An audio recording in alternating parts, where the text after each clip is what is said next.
back to another Adobe Audition tutorial.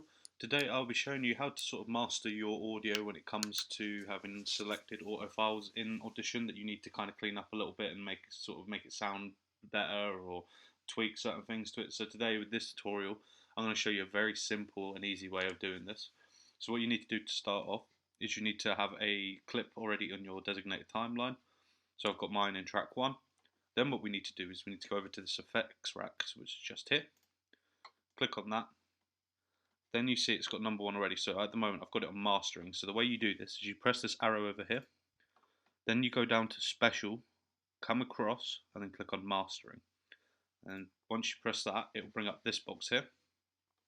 So as you can see, the presets are currently set on default. So this is what the mastering page will look like without any presets applied to it. But when it comes to mastering the audio, a really good way of doing this through a preset is by pressing the presets up here and then come down to subtle clarity and make sure that's selected.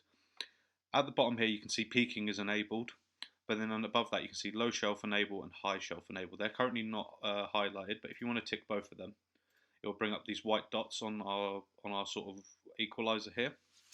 Over here, here's the sort of things you can manually adjust. So you've got the reverb, exciter, the widener, the loudness maximizer, and the output gain. What you want to, I'm going to play you the audio that I've got currently, just so you can hear what it sounds like without me tampering with it.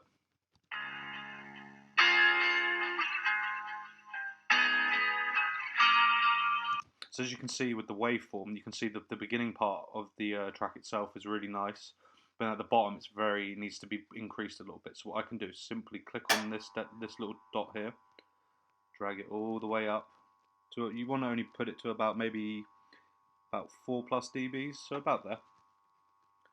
With the widener, this is really good for stereo sort of output. If you want the widener to be really good, just put that all the way up to 100.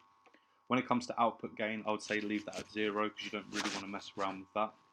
Loudness maximizer, again, this is where you can basically change the overall loudness of this entire track. So I would say again, leave that on its default preset unless your audio is very quiet, and then in that case then bring up the maximizer. But I'll now play you the audio again with this bit brought up, and then I'll also bring the middle dot up as well, just a little bit. So this is what the audio sounds like with this on.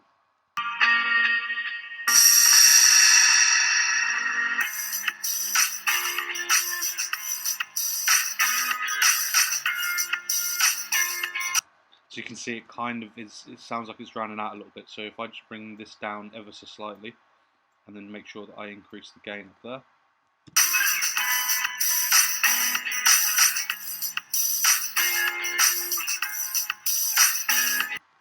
So again, very simple, very easy way of sort of fiddling around with your audio. Again, down here you've got your input and output, so you can change it down here also. What another really cool feature about this mastering through the special sort of effect going into the effects rack, with this, once you've got all how you want it to sound and have all your points basically selected, and you have the exact preset you would want to use on any other sort of project in the future, what you can do is you can go up to this box here and it says save settings as a preset. You simply press this box, then you can basically put your own preset name in. So basically it will make a preset of this pre-existing preset. So for example, we use subtle clarity as our original preset, but ever since then we've actually tinkered around with a couple of settings and a couple of adjustments. So what I can do is I can literally call it subtle clarity, and then I'll put my name, so version. Then if you press OK, then now what you do is if you ever come back to Adobe Audition and again you want to use this exact same preset and exact same sort of everything's how you had it the last time, simply click on the presets tab up here, and now you can see that saved preset that I just did is right below the original one. So again, a really easy way, very simple, very easy of mastering your audio through Adobe Audition. I hope that this tutorial has helped you, and I'll see you in the next Adobe Audition tutorial.